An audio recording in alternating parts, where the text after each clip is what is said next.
Hello everyone, and welcome back to another episode on creating your own characters for your game. In this episode, we will be going over sculpting our character to get them in the likeness we need, changing their shapes and forms. So I am doing this as a voiceover after the fact that I've sculpted. The sculpt for this character took probably about 2-3 hours. So I've just gone through and I'll talk you through my thinking and steps as I go through this. So as you can see here, as we're working on this chest area, I was going back and forth in my references, if you can remember, to what I showed you. Looking at the muscle structure of that very fit, strong character that we had. Going over looking at muscle striations, where the forms are exaggerated, and implementing that into my own character. So you can see here I'm working on a very thick neck muscle and tendon, which I don't actually like. So I spent a bit of time trying to get the form correct, but because of my character's original neck thickness, it didn't work. It sort of looked very odd, even for a stylized character. So as you can see with my character currently, it doesn't look very stylized, but that's because it doesn't have any texture. So I'm just going in and exaggerating the forms to look a bit more unnatural or stylized by pushing the forms to a reasonable limit. And that's kind of what you want to do with your own characters. You sort of want to have or learn the realistic stuff first, and then break the rules afterwards by implementing stylized additions. So use obviously normal anatomy reference books or pictures. Look up naturally muscular people, or even people that have been using steroids to increase their muscle strength, just to see how the shape changes for them.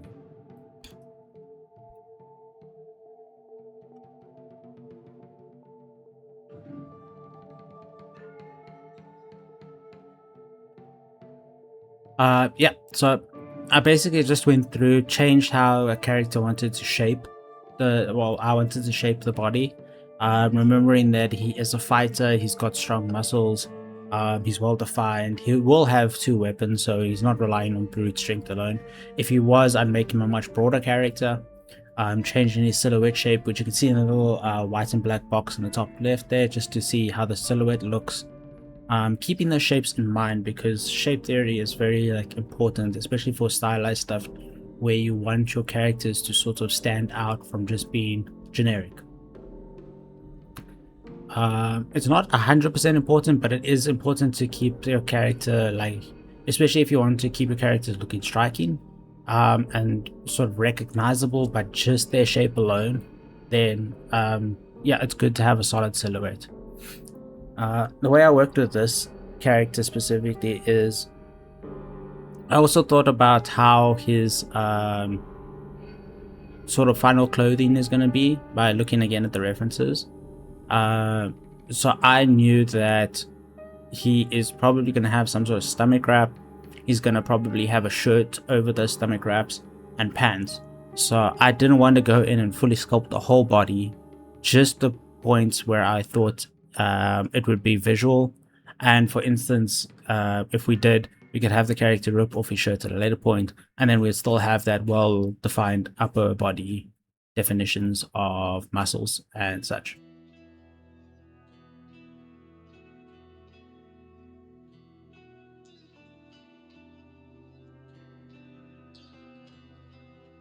So using any brush is good. I in ZBrush, I like to use the Damien Standard and the clay buildup. I generally remove the brush's alpha from the clay buildup, just because I like the way the brush builds up on forms on top of the other forms. I think it's probably my most used brush for sculpting. That's in the Dam standards. You could also use Orbs brush. Those are also very good for stylized cracks and cuts into skin and stuff. But I think if you're especially a beginner, rather just focus on getting your forms correct. Trying to be true to whatever you're creating. So if it's like the ukulele character, you want to make sure that you've got the correct form of a chameleon and a bat rather than being hyper stylized, because it's very easy to fall into the trap of over stylizing your characters and making them a bit too cartoonish, unless that's exactly what you're going for. But you want to keep in mind the shape language, and Nintendo is very good at this. If you look at the characters, how their shapes are and such, you can instantly recognize what a character looks like without needing the color information. So for instance, I'll throw up a silhouette of Bowser here, and you can tell instantly that this is Bowser. You don't need to rely on the color information and such. So it's just that sort of thinking that you want to go through with when you're modeling your characters, just thinking about how you want the forms to show up. I mean, my character is not going to play, this character specifically is not going to play a huge role in the story. He's just sort of there for a boss fight. Once he's defeated, you probably won't ever think of him again in the story. So I don't need to focus too hard on making him look overly stylish or anything like that. Just to make sure that he does leave an impression on the player, because there's nothing you want worse than a character that's forgettable. Especially when you've put a lot of time and effort into the characters. Unless your characters, again, are something that are meant to be forgotten. But if you're creating an action game, you want your antagonists to be rememberable, as well as your protag. So yeah, just for this, I went in over exaggerating some of the forms just to make the character seem a bit stronger. Some of the tips I have for sculpting is, once you go to a higher detail and a shape isn't working as you wanted, go back to a lower subdivision level, smooth it out, go back to one level higher, smooth it out, go to a level higher, smooth it out, and doing that until you get sort of back to your original base, or creating new shapes from a lower subdivision.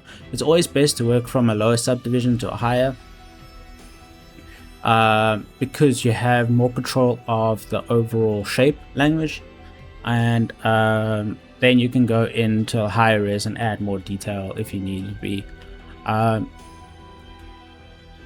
I didn't want to add too much detail because texturing is going to do the heavy lifting for my character. So remember how I said in the previous episode, we're going to go for something a bit more Overwatch style, but I didn't really like the way the Overwatch style was working with how my character's sculpt was. I wanted something a bit more realistic, if that's sense, but still stylized. So I looked more towards Marvel Rivals and how they do their characters, and I looked at some of their models as well. The models for the characters are just realistic, apart from, like, obviously the wide torsos and such, the body proportions, but then they're textured extremely well to give that stylized look.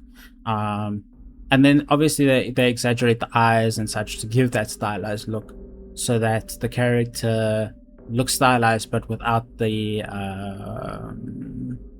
extreme proportions of a stylized character, say in like Wind Waker and such. So for the face here, I was sculpting in using the Dem Standards brush, just to sort of harden some of the facial features, like the jaw and the nose, just to make sure that the character's face is a strong face. So then I brought the character over to Marvelous Designer so that I could quickly create some clothes. I could do this in Character Creator, but I like to create the clothes myself. That way I know that what I create is mine, and I also know how it's going to flow and such. So I just use Marvelous Designer for the base forms, and then we'll usually take it into ZBrush to sculpt additional forms on the things. So yeah, this is another paid for app,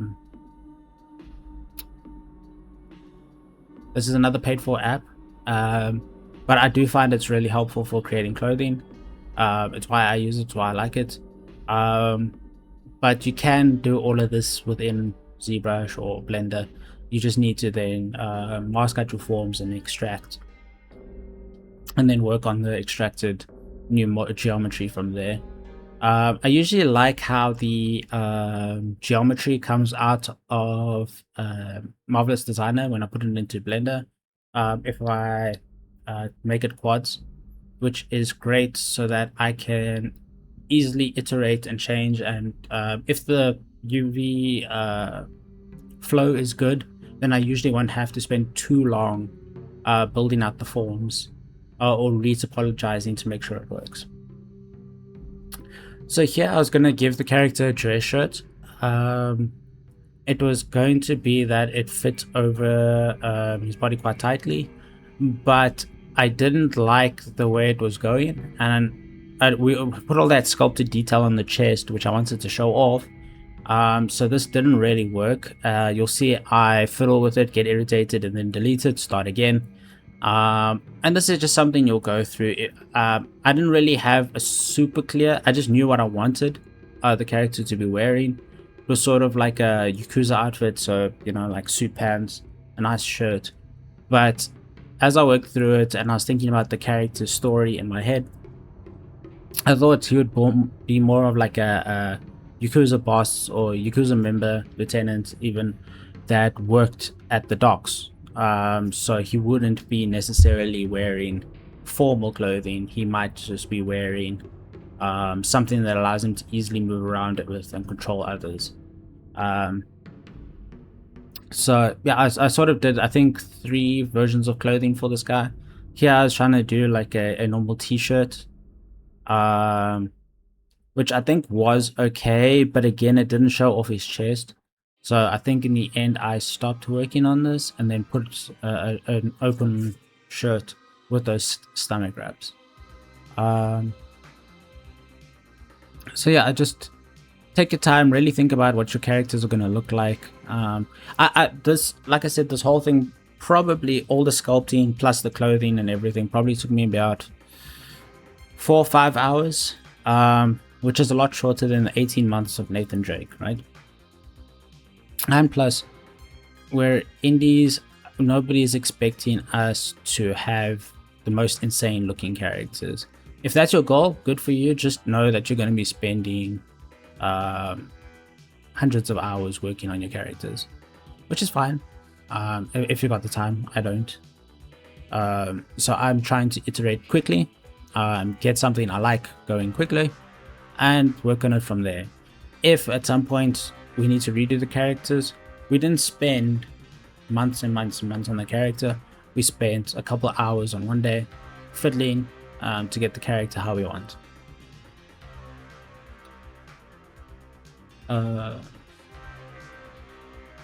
Yeah, so here you can see I'm doing the stomach wraps. I set it just as a plain like rectangular cloth because I'll go into ZBrush and create the sort of wraps there instead, which you'll see coming up.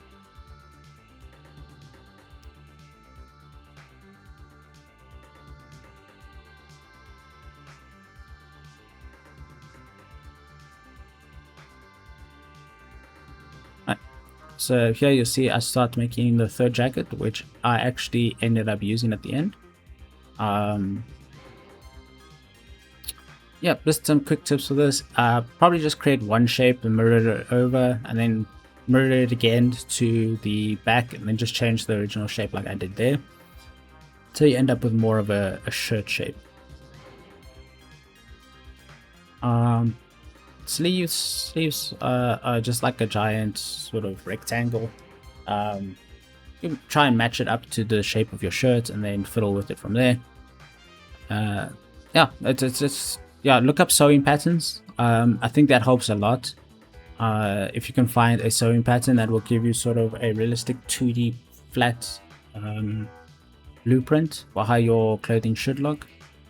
And then just take a look around, look at your reference images, make sure that the bits you're adding actually work for your character. So you see I had this set up to match the length, but I was ending up with this like sharp edge at the back. So even though technically the sewing is correct, I had to move that back edge to make it look correct. And then I went and opened up the jacket, removed the sewing so that it fell naturally. And you can see there that his stomach and upper body is now being shown off, which I did want to show off most of it from. So I also increased the length of the stomach bandages because I remember I only sculpted up to the top of his body. So I then brought the clothing into Blender, and all I did was all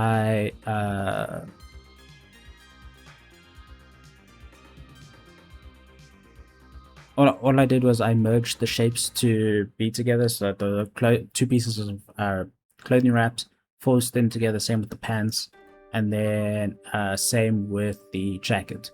So I just went in and sewed the points together quickly. My mistake for these is that I should have exported them as quads first, but it's fine because I knew I was going to dynamesh them in ZBrush. So I brought all of them in, removed their texture because we didn't want the imported textures from that. And you'll see as I'm working through this, I go through and I start dynameshing and then zero meshing to get nice quads at a lower subdivision, so that it's easy for me to work with. So then I went through and poly grouped the sections of the cloth, as you can see there, and then I made edge loops to make sure that I get a nice sort of bandage looking shape on the wraps. So I then went in and made sure that they conform to above the body, because you don't want easily oversecting geometry. So again, it's a lot of iteration and working and fiddling back and forth just to try and find the right shape for what you need.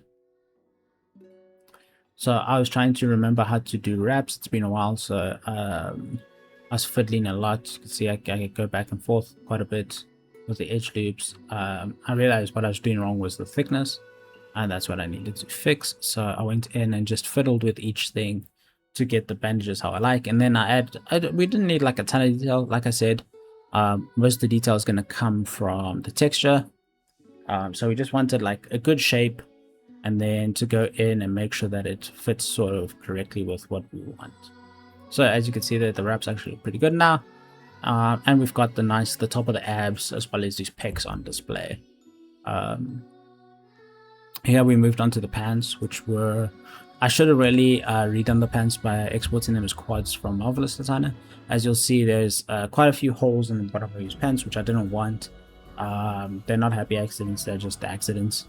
So I had to spend some time cleaning those up, deleting edges, and because the pants are two-sided geometry, well, that got a thickness, the holes weren't easily just sort of merged. I had to sort of delete all the connecting polys and then close in the hole and then zero meshing it again to try and get it to close the holes correctly. There's also a bunch of islands just randomly hanging about, so we tried to delete those like that there. Yeah, so it's just a bit of a mess, but then once you clean it up, you can zero mesh and it usually gets rid of those type of errors. You can also mirror from I think it's X to Y, so that the left side mirrors across to the right, and that can also sometimes fix the problems. Like you see, I've got like this huge problem with these bottom pans, and yeah, this probably would have been fixed if I exported as quads.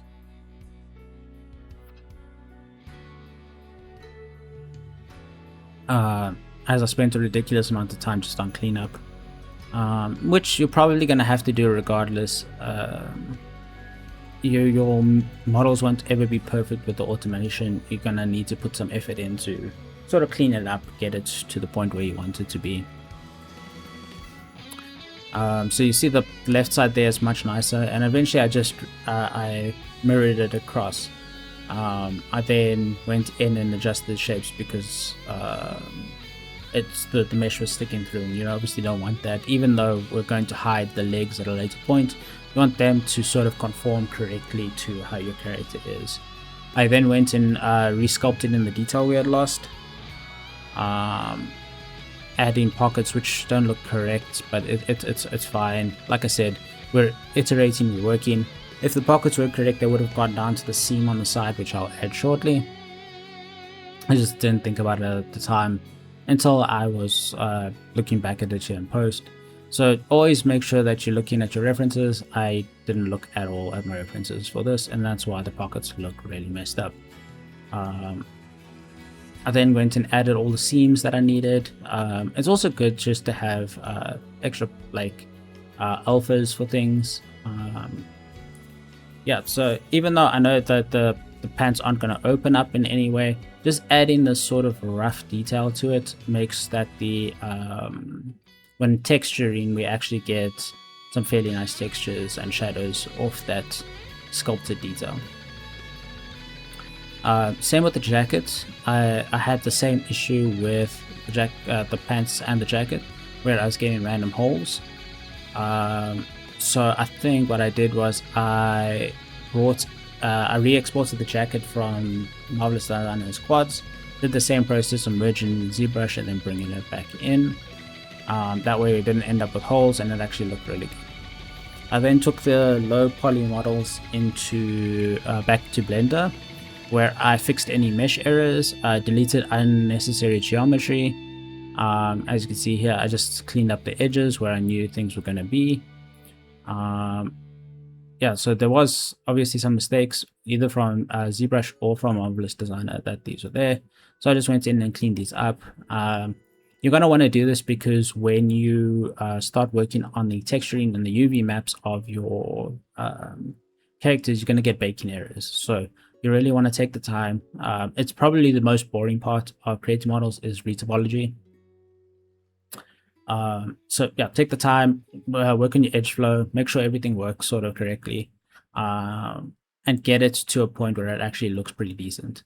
So from there, just make sure that you've got your edges selected and your seams created correctly, so that you know exactly where your textures are gonna sort of intersect, so you don't end up with ridiculously harsh lines on your textures. So just really make sure that your UVs, when they put into the 2D space, look really nice.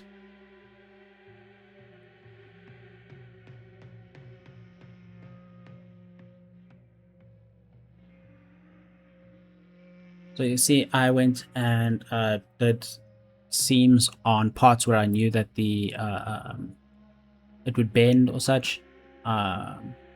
And I basically just went in and looked at how my textures should bend. And then I just basically did like an auto wrap and then mapped sort of, what do they call it? Put them all into one UV space. For the wraps, I had to retopologize from the beginning because I did not want to make low poly versions of the wrap specifically. So I looked at how Marvel Rivals does theirs. They would probably do a low poly version of each wrap and then just merge it all into one sort of shape, which I'm not going to do. I prefer my clothing to be in sections, that way so when I start texturing, that's how my clothing will sort of be by itself or in another UV map with, say, the pants or whatever. But I wanted basically a low poly version of this, and you'll see when we get to the texturing stage, it's actually pretty good. So I mirrored one half across. You don't want to be doing unnecessary extra work, but you can then go in and just move the verts around just to get it to sit on top of the surface. I do this by setting the vertex snapping on, but I set it to faces so that when I move the verts, it actually goes onto the surface of the model that's currently being shown. So just did that quickly. I wanted the wraps to go fully inside the character, so that's why I extruded and merged to the center. And then I just went and spent some time actually getting the wraps to follow the body of the character. Even on bits where it's going to be hidden by the jacket, I just did that just in case I decide that I want to have cloth physics or rig the back of the jacket so it moves when the character moves. For the pants, I went in and deleted the internal shell of the UVs because I'm never going to see the inside of them. So why have that extra texture resolution when we don't need them? I then forgot to create socks, so I quickly went into ZBrush, did some Dynamashine, and just brought everything together to create some quick socks. There's probably an easier way to do this. This is just how I did it. Probably if I just excluded the toes from my masking, I probably just could have then pulled it out and did it. So I just basically went in, did some Dynamashine, brought it back, decimating it lower again, fiddling with it to get it to sort of work together. It wasn't clean. It wasn't clean at all. A lot of Dynamashing and fixing just to try and get it to look decent. It was probably, yeah, a mistake. But yeah, I went in, created some socks, and then brought them back into Blender where I got it already and all UV prepped for for Substance Painter part of the video. And I think in the next we're going to be doing the texturing, so I hope you stick around for that. So like and subscribe, and I guess I'll see you guys in the next one. Cheers.